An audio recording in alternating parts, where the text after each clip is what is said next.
Hi, I'm Richard Lawrence, sometimes known as the Scooting Scholar, and I'm here at the Walmart men's room here in Monrovia, California, to see what exactly is in the mystery vending machine.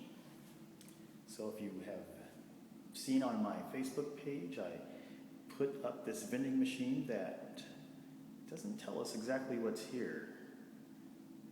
Who knows what's in there, right? Well, in just a second I'm going to put my quarters in, and I'm going to determine exactly what mystery prize we're going to get. So here it goes. All right.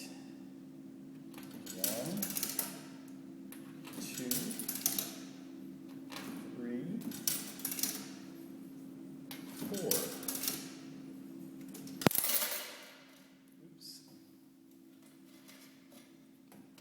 My bad.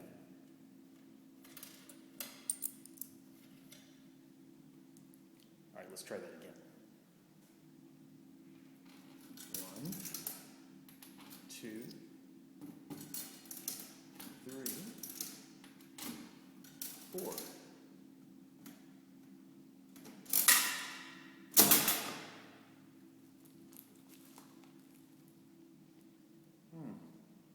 A diaper. Well, mystery solved. All right, I will, guess I'll have to scoot. See you later.